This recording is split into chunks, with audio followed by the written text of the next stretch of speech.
আজকের ক্লাস আমরা শুরু করছি এখান থেকে। তো ডিপিপি 14 অবধি অ্যান্সার আমি দিয়ে দিয়েছি। এরপরে যেগুলো ছিল সেগুলোর অ্যান্সার বলছি। আর কি কি কত কত নাম্বার ছিল কেউ আমাকে একটু বলো। 16 ছিল। জোরে 16 16 এর ডি আর 17 এর এ আর 28 এর B R 29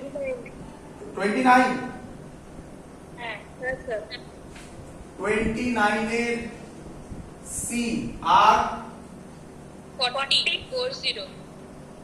40 C. That's all. এবার এখান থেকে এক মিনিট, এখান থেকে আমি এবার এক এক করে বলবো। হ্যাঁ আরেকটা ছিল কত? 44 44 এর এ 44 এ 44 এর এ। আমার কতগুলো কথা বলার আছে, যারা ভিডিও দেখছো এবং যারা অনলাইন ক্লাস করছো দুজনকে। আমি কিন্তু সবার কোশ্চেন পাইনি, সবার অ্যান্সার পাইনি। সবাই কিন্তু সাবমিট করোনি। আমি বারবার করে রিপিট করছি একটা কথা, জয়েন্টের ফার্স্ট ক্লাস যতটা ইজি লিখেছে পুরো জয়েন্টটা ততটাই ইজি। একটা ইফ কন্ডিশন আছে। আমি যেভাবে বলছি সেইভাবে যদি ফলো আপ করা হয়, যদি আমার থেকে পেছনে পড়ে যাও তাহলে কিন্তু খুব মুশকিল। তো বারবার বলছি, আমি যেভাবে এগোচ্ছি অ্যাটলিস্ট ডিপিপিটা কমপ্লিট করা উচিত ছিল। এই যে সামনে যতগুলো কোশ্চেন দেওয়া আছে, আই থিঙ্ক 14, 15, 16, 17, 18, 19, 20 পাক্কা 20 খানা কোশ্চেন দেওয়া আছে। এই 20 খানা কোশ্চেন করতে লেস দেন 1 আওয়ার টাইম লাগে। তো জাস্ট 1 আওয়ার ইন 1 উইক চাওয়া হয়েছিল, সেটা কিন্তু অনেক স্টুডেন্ট দাওনি। আমি বারবার বলছি সিরিয়াস হও। এই অনলাইন ক্লাস করার একটা নেগেটিভ সাইড হচ্ছে, যে স্টুডেন্টরা সিরিয়াস নয় তাদের ক্ষেত্রে কিন্তু অনলাইন খুব ডিফিকাল্ট। যারা সিরিয়াস তাদের ক্ষেত্রে কিন্তু অনলাইন একটা পজিটিভ দিক এখনো পর্যন্ত। হ্যাঁ মানছি অনেক নেগেটিভ দিক আছে, বাট একটা বিরাট বড় পজিটিভ দিক। বিশেষ করে আমি যে প্রসিডিওর ফলো করছি তাতে ইউটিউবে সে বারবার ভিডিওটা দেখতে পাচ্ছে। এটা একটা বিরাট বড় পজিটিভ দিক। আমি জানি অনেক নেগেটিভ সাইড আছে, বাট এটা একটা পজিটিভ দিক। কিন্তু তোমার থেকে যেটা হবে, তোমাকে সিরিয়াস হতে হবে। তোমরা যদি সিরিয়াস না হও তাহলে কিন্তু হবে না, আগেই আমি বলে দিচ্ছি। দেখো, আমি তোমাদের আগে ফার্স্ট ক্লাসটা নিয়েছি আমার যতদূর মনে পড়ছে আগের ফ্রাইডেতে। নিট পরীক্ষা হয়েছে তোমার আগের মানে সেদিনের মানে ওই উইকের সানডেতে। অলরেডি একটা কোশ্চেন কমন আমি তোমাকে সামনে এনে দেখালাম। পরীক্ষায় কোশ্চেন এসেছিল what is the dimension of stress. আজকে যেটা আমি করাবো সেখান থেকে একটা কোশ্চেন এসছে। করানোর পরই তোমরা দেখবে খুঁজে ওটাকেও করতে পারবে। তো আমি ফ্রাইডে অনলি একটা ক্লাসে যদি একটা কোশ্চেন কমন অতটা কনফিডেন্টলি আনতে পারি, তাহলে বাকিগুলোতে কিভাবে আনবো? কিন্তু একটাই কথা, সেটা হচ্ছে তোমরা যদি সিরিয়াস না হও আমার কথা বলে কিচ্ছু হবে না। কারণ at the end of the day তোমাকে পরীক্ষায় গিয়ে নামাতে হবে, আমাকে নয়। আমি নামাবো না ফাইনাল অ্যান্সার। তো আশা করবো সবাই বুঝেছো। সিরিয়াস হও, সিরিয়াস হয়ে পড়ো, যেভাবে বলছি সেইভাবে কাজ করো। মানে আমি বলতে বাধ্য হচ্ছি, জয়নগরের প্রচুর স্টুডেন্ট আছে যাদের থেকে আমি অ্যান্সার পাইনি। আমি গ্রুপে দেখছি তারা অনেকে আছে, কিন্তু ম্যাক্সিমাম তাদের মধ্যে থেকে খুব কম স্টুডেন্ট আমাকে অ্যান্সার দিয়েছে, খুব কম স্টুডেন্ট। আমি জানি না তাদের কি প্রবলেম হচ্ছে। যদি প্রবলেম হয় আমায় বলো যে স্যার এটা বুঝতে পারছি না, এটা বুঝতে পারছি না, আমি এক্সপ্লেন করব। কিন্তু তারপরে তোমাকে তো সেগুলো সাবমিট করতে হবে। 20 খানা করে অঙ্ক এমন কি এমন বড় বলো? চলো এবার বলো তোমরা আমাকে কোনটা ডাউট আছে। 1 নম্বর স্যার বলছি, স্যার হ্যাঁ স্যার বোর্ডটা একটু অন্ধকার হয়ে গেছে। আমি স্যার এই পুরো ডিপিপিটা করে ফেলেছি। মানে স্যার ওই মানে পুরোটাই প্রথম থেকে করেছি। মানে স্যার এই কটা ছাড়াও স্যার পুরোটা করে খুব ফেলেছি, ভালো। মানে যেটা দিয়েছি। খুব ভালো, ভালো তো। তার মানে বুঝতে পেরেছো, তার মানে বোর্ড পড়েই হয়ে গেছে, হ্যাঁ কি নয়? হ্যাঁ স্যার। তাহলে হ্যাঁ স্যার। আমি তো বলেইছিলাম বোর্ড পড়েই হয়ে যাবে। খুব ভালো, চলো নেক্সট আমাকে বলো, তাড়াতাড়ি বলো, এবার আমি এগোবো। কোনটা করব? স্যার বলছি নাম্বার 9 করছি, নাম্বার 9 করছি। বাবা আর আলো হবে না, আলো এটা আমার কাছে ম্যাক্সিমাম, আর এর থেকে আলো আমি দিতে পারবো না। না বোর্ডটা তো হেজি আসছে। বোর্ড হেজি আসছে, ক্যামেরাটা হ্যাঁ, স্যার। স্যার একটু অন্ধকার অন্ধকার আছে। স্যার ক্যামেরা অন্যদিন যে ইয়েতে থাকে ওটাই তো বেশি লাইট। না, ক্যামেরা আলাদা আলাদা পাল্টেছে, তার জন্য একটা প্রবলেম হতে পারে। সবসময় আমার কাছে একটা মোবাইল কমন থাকে, আরেকটা মোবাইল সবসময় থাকে না। এবার এবার ঠিক আছে? স্যার আপনি অপশনগুলো বলে দেবেন স্যার। হ্যাঁ, স্যার অপশনগুলো ওই 8 আর 9 একটু বলে দেবেন স্যার। 8এরটা হচ্ছে এ আর 9এরটা হচ্ছে এ। আমি ডিপ করে লিখছি, ওটা হালকা কালার হয়েছে। আমি একবার বন্ধ করে এটা ভিডিওটা বন্ধ করে আবার অন করছি। এবার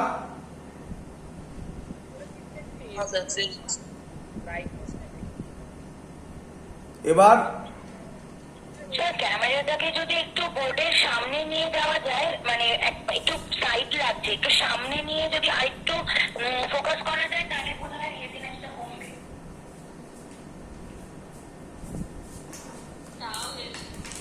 দাঁড়া দাঁড়া রাখছি।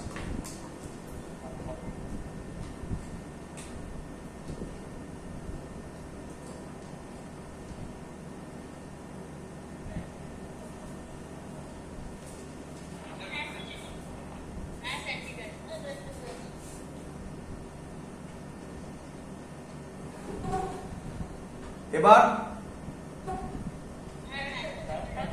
আমি সামনে দাঁড়ালে তোরা আমাকে দেখতে পাবি।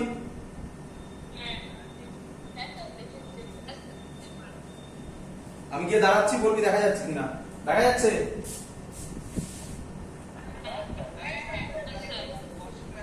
ঠিক আছে, চলো শুরু করছি। 1 মিনিট দাঁড়া, আমাদের রেকর্ডিং এ আবার ওটা মাঝখানে চলে এসেছে।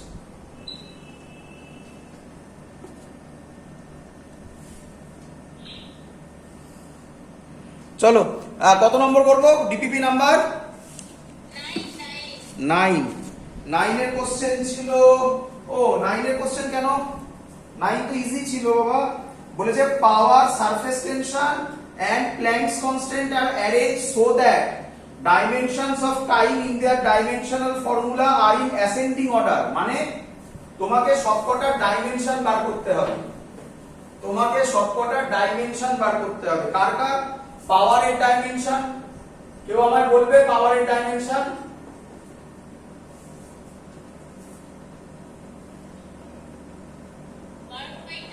হ্যাঁ, ডাইমেনশন বলো।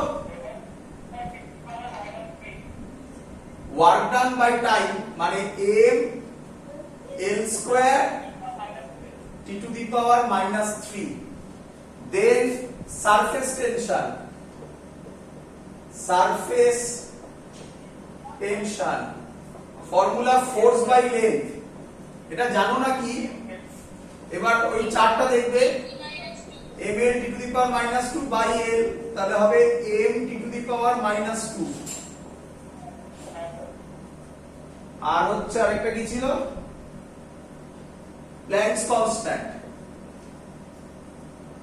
প্ল্যাঙ্কস কনস্ট্যান্ট চার্টের মধ্যে ছিল, করতে পারলে ভালো, না জানলে জেনে নাও।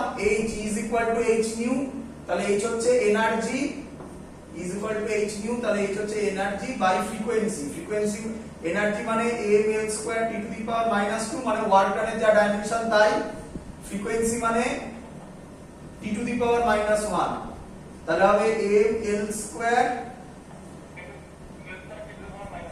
t to the power -1। তাহলে সবথেকে বড় কার? কি বলেছে? অ্যাসেন্ডিং অর্ডার মানে বড়।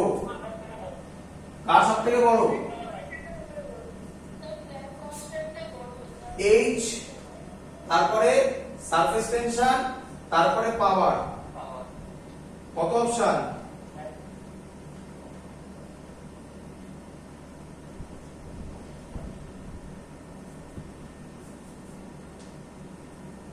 t to the power -1, t to the power -2, t to the power -3।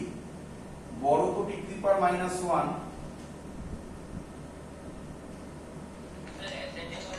Sorry ascending order মানে উল্টোটা হবে, তাই তো? PSH হবে নাকি? PSH, এটা অপশন কি ভুল আছে মনে হয় নাকি?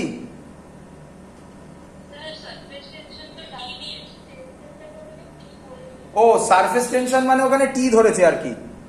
হ্যাঁ ঠিকই আছে, সরি আমি ভুল করেছি সারফেস টেনশন মানে টি ধরেছে, সারফেস টেনশন টি ধরেছে। PTH এ 9 এর এ, তাই তো? তারপরে 10 আর 11, 10 আমি এখন করাবো, 10 করার দরকার নেই, আমি এখন করাবো। 11 তো পারা উচিত, আগের দিন করিয়েছিলাম। 11 এর ডাইমেনশন আমি মুখস্থ করতে বলেছিলাম, 1/√μ0 এপসাইলন নট এর dimension, c speed of light হয় মানে l (-1) হয়। এটা আপাতত মুখস্থ করবে, তারপরে প্রুফ আমি দেখাবো ক্লাস 12 এ উঠে। এটা খুব দেয়। ক্লিয়ার?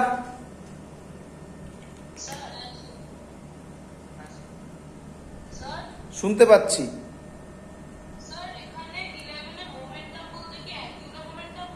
না, মোমেন্টাম মানে নর্মাল মোমেন্টাম, কিছু বলা নেই মানে নর্মাল থিং। ভেলোসিটি বলা মানে অ্যাঙ্গুলার ভেলোসিটি নয়, ভেলোসিটি বলা মানে লিনিয়ার ভেলোসিটি। ক্লিয়ার? এগোবো আমি এবারে, পড়া এগোবো আজকে। শুরু করছি আজকের ক্লাস। তো আজকে এবার নেক্সট টাইপ যেটা হবে, আগের দিন লাস্ট মনে হয় চেক দা কারেক্টনেস মনে হয় করা হয়ে গেছিল। তাহলে আজকে লিখবে ডাইমেনশন অ্যানালিসিসের নেক্সট টপিক, আজকে নেক্সট টাইপ। আগের দিন আশা করব তোমরা সবাই বুঝতে পেরেছো কি রকম কোশ্চেন থাকে, এখানেও বুঝতে পারবে।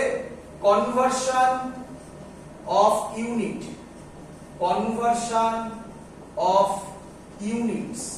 আমি জানি তোমাদের ক্ষেত্রে এটা মনে হয় খুব ইজি, বাট এটা এতটা ইজি নয়, কারণ যে কোশ্চেনটা তোমাকে দেবে সেটা আননোন কোশ্চেন থাকবে। তুমি বলবে এর মানে কি হলো, আননোন কোশ্চেন থাকবে এর মানে? আমাকে আগে পুরোটা বোঝাতে দাও, তারপর তোমার কাছে ক্লিয়ার হয়ে যাবে, এবং কোন কোশ্চেনগুলো প্র্যাকটিস করবে সব তোমাকে বলে দেবো আমি এক এক করে। চলো শুরু করছি আমি। তো আমরা জানি, ধরো এই ইকুয়েশনটা আমরা আগের দিন প্রথম শুরু করেছিলাম মনে হয়। ফিজিক্যাল কোয়ান্টিটি, কোনো কিছুর ফিজিক্যাল কোয়ান্টিটি PQ, ফিজিক্যাল কোয়ান্টিটিকে লেখা হয় AU দিয়ে। ক্লিয়ার সবার? ফিজিক্যাল কোয়ান্টিটিকে শর্টে আমি PQ লিখেছি, ফিজিক্যাল কোয়ান্টিটিকে লেখা হয় NU দিয়ে। ক্লিয়ার সবার? চলো তাহলে এবার এই ফিজিক্যাল কোয়ান্টিটিটা বলে দেবে কোনো একটা ইউনিটে আছে আর কোনো একটা ইউনিটে বার করতে হবে। তাই আমরা লিখব কনভার্সন অফ ইউনিটের বেসিক লজিক N1 U1, মানে এটা একটা সিস্টেমে আছে, আরেকটা সিস্টেমে হবে, this will be N2 U2। Clear idea? আবার আমি রিপিট করছি, ধরো কনভার্সন অফ ইউনিট দিল, কথার কথা বলছি, এত সহজ থাকবে না। SI থেকে CGS, তাহলে SI টা হচ্ছে N1 U1 ধরলাম, CGS টা হচ্ছে N2 U2 ধরলাম। একটা স্যার এক্সাম্পল দিয়ে বোঝান। এক্সাম্পল দিচ্ছি, দেখো বুঝতে পারলে কিনা। কথার কথা, 1 মিটার মানে আমরা জানি 100 সেন্টিমিটার। তার মানে আমার লজিক ওয়াইজ N1 হলো 1, U1 হলো মিটার, N2 হলো 100, U2 হলো সেন্টিমিটার। এটা অন্য যা ইচ্ছা কিছু হতে পারে, ক্লিয়ার? যতক্ষণ না অঙ্ক করাবেন ক্লিয়ার হবে না। অঙ্ক করান তারপরে বলুন। চলুন অঙ্ক করুন। প্রথম অঙ্ক, তোমরা যেহেতু ডেটা জানো তাই সেটা দিয়ে করাচ্ছি, তাহলে তোমাদের সুবিধা হবে। এটা থাকুক, এভাবেই থাকুক। অঙ্কটা হলো 1 newton is equal to dash dyne. Clear সবার? তোমরা সবাই জানো অ্যান্সার আসতে চলেছে 10⁵ ডাইন। কোশ্চেন হচ্ছে কেন আপনি এত ঘুরিয়ে করবেন, এ তো আমাদের মুখস্থর জিনিস। হ্যাঁ রে বাবা, যদি এটা দেয় তাহলে তোদের মুখস্থর জিনিস, যদি অন্য কিছু দেয় তাহলে তুই কিভাবে করবি? তাই অন্য কিছুর জন্য আমরা এই ক্যালকুলেশনটাকে এবার সলভ করব। ক্লিয়ার?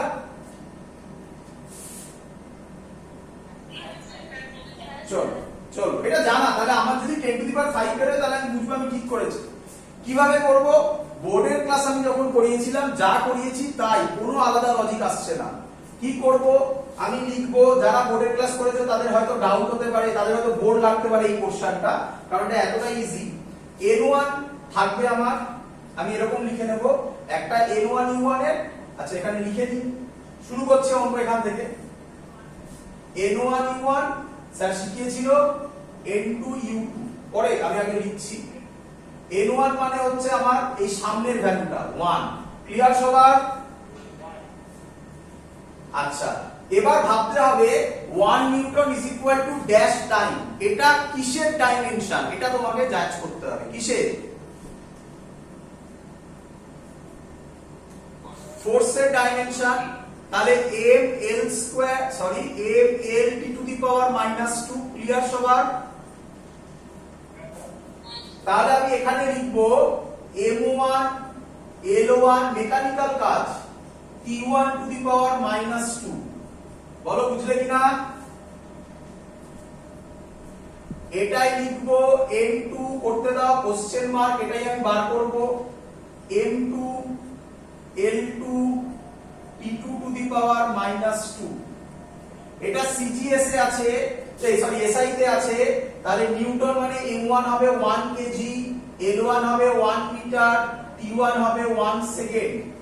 m2 এটা সিজিএস এ আছে, m2 হবে 1 গ্রাম, l2 হবে 1 সেন্টিমিটার, t2 হবে 1 সেকেন্ড। কোনো ডাউট?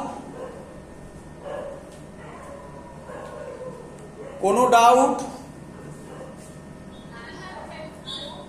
চলো ওপরের পোরশনটা মুছবো, ওপরে কাজ করছি এবারে, বা এখানেও করা যায়, যাই হোক ওপরে করছি সুবিধা হবে।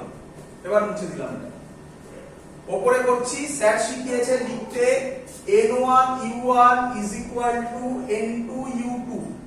n1 এর জায়গায় ভ্যালুগুলো পরে বসাচ্ছি, আচ্ছা বসিয়ে দিলাম। n1 এর জায়গায় 1 বসালাম, u1 এর জায়গায় বসাবো m1 l1 t1 two the power -2। n2 find out করব, u2 এর জায়গায় বসাবো m2 l2 t2 two the power -2। কোনো ডাউট? চলো তাহলে পরের লাইন আমি লিখবো n2 যেহেতু ফাইন্ড আউট করব একেবারে লিখছি। n2 হচ্ছে, এটা এই সাইডে আসবে 1 m1 by m2 l1 by l2 t1 by t2 whole to the power -2। Clear সবার?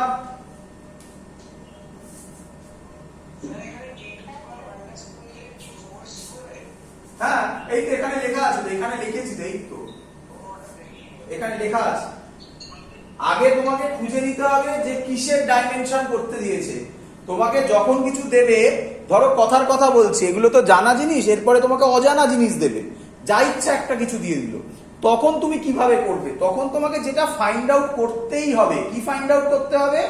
যে কার ডাইমেনশন বলেছে রে বাবা, তো সেটা তো তুমি বুঝবে। যেমন ধরো কথার কথা এখানে দিল হর্স পাওয়ার, হর্স পাওয়ার যদি হতো তাহলে কিসের ইউনিট? পাওয়ার, সরি হ্যাঁ কিসের ইউনিট? পাওয়ারের ইউনিট, তাহলে পাওয়ারের ডাইমেনশন লিখে এগোবো। বোঝা যাচ্ছে? চলো এবার দেখো ভালো করে, হ্যাঁ একদম ডাইমেনশন বলে দেওয়া থাকবে না এখনকার জন্য। পাওয়ার যেমন জানা ভ্যালু, ধরো দিল এখন ইয়ংস মডিউলাস, তুমি জানো না, তাই ইয়ংস মডিউলাসের ডাইমেনশন এখনকার জন্য। আমি প্রথমেই ক্লাসে বলেছি প্রথম 1-1.5 মাস তুমি চার্টটা দেখতে পারো, চার্ট থেকে ডাইমেনশনটা লিখে নিলে তারপর আমার মতো প্রসেস করো, হ্যাঁ কি নয়? চলো চলো চলো, যারা যারা রিপিটার তারা কিন্তু ভালো করে বুঝছো, তাদের কিন্তু সব জানা, তো তাদের মুখস্থ থাকা উচিত। চলো ভালো করে বোঝো, কোথায় লিখবো? m1, m1 এর জায়গায় আমি একেবারে ভ্যালু বসাচ্ছি। m1 এর ভ্যালু হচ্ছে 1 কেজি বাই m2 হচ্ছে 1 গ্রাম।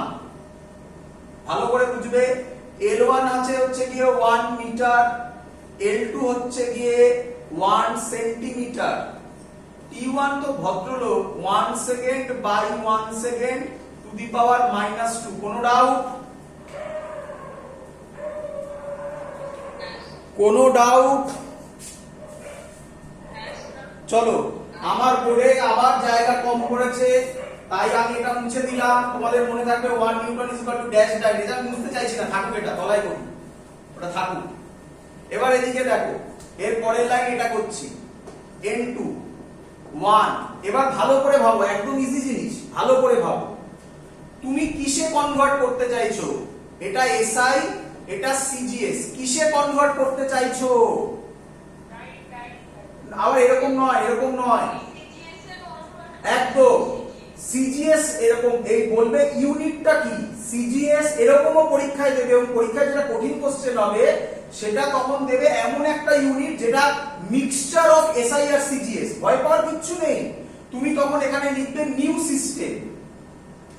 ক্লিয়ার? এবং নিউ সিস্টেমে ওরা বলে দেবে যে মাসটা হয়তো কেজিতে আছে, কথার কথা, লেন্থটা সেন্টিমিটারে আছে, ওরা যা বলে দেবে তাই বসাবে। ক্লিয়ার? তো আমি বসাচ্ছি, যেহেতু সিজিএস এ তুমি কনভার্ট করবে, তাই কেজি কে সিজিএস এ যদি করি, আমি লিখতে পারি 1000 গ্রাম বাই 1 গ্রাম। বলতে থাকো, 100 সেন্টিমিটার বাই 1 সেন্টিমিটার। আর এটা তো কেটেই যায়, হ্যাঁ কি নয়? 1 হয়ে যায়, লিখে লাভ নেই, তাই আমি কেটে দিলাম। তাহলে n2 হচ্ছে গ্রাম গ্রাম কাটবে, সেন্টিমিটার সেন্টিমিটার কাটবে। আরেকভাবেও মনে রাখা যায়। কিভাবে মনে রাখবে? সবসময় মাথায় রাখবে n2 কোনো ইউনিট হবে না, কারণ এন্ডেজার এখানে এখনো লেখা আছে ড্যাশ ডাই। ড্যাশ মানে সেই n2 টা, তার ইউনিট তো হবে না, ইউনিট তো তোমায় দেওয়া আছে 10 two the power 5 time. Clear idea? HW লিখবে সবাই, সবাই পারবে।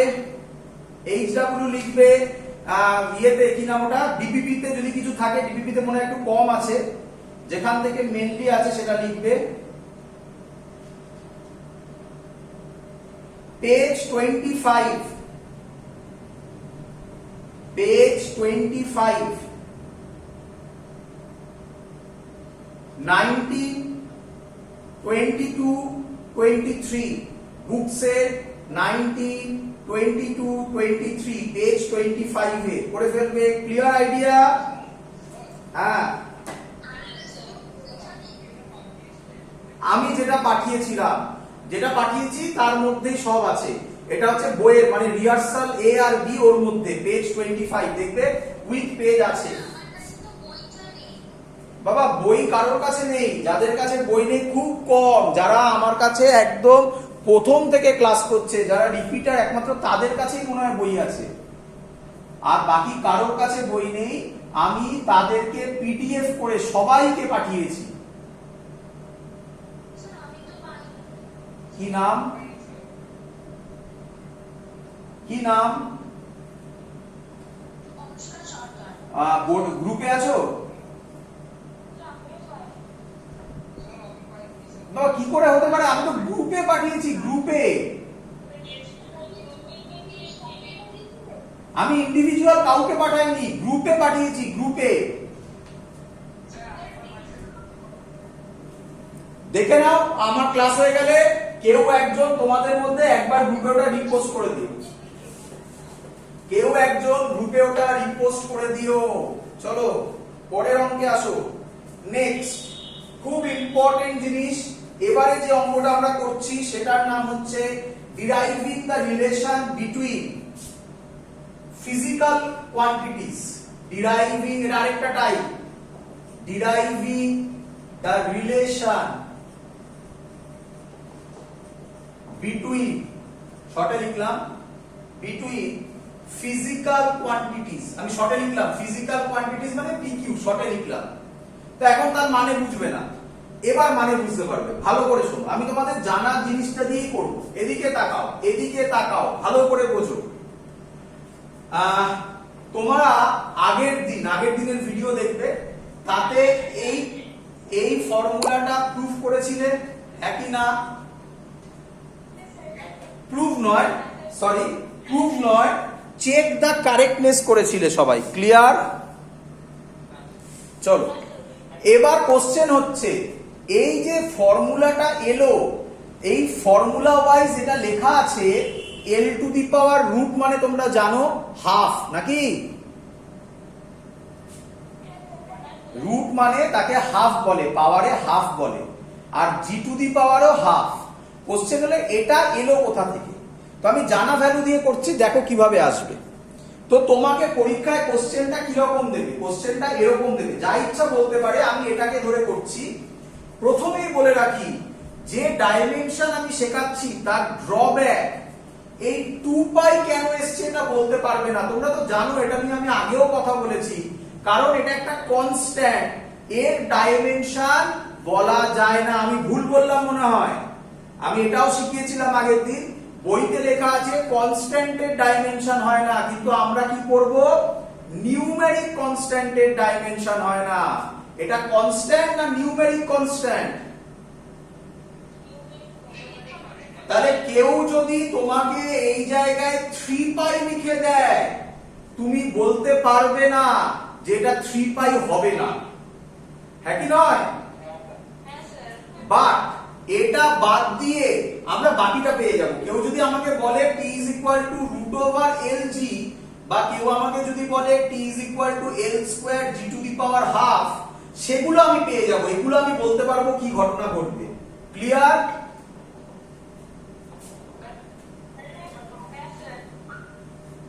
হ্যাঁ, কে কি বলছো বলো? t is equal to root over l by g, root over l by g। দেখা যাচ্ছে না? একদমই দেখা যাচ্ছে না।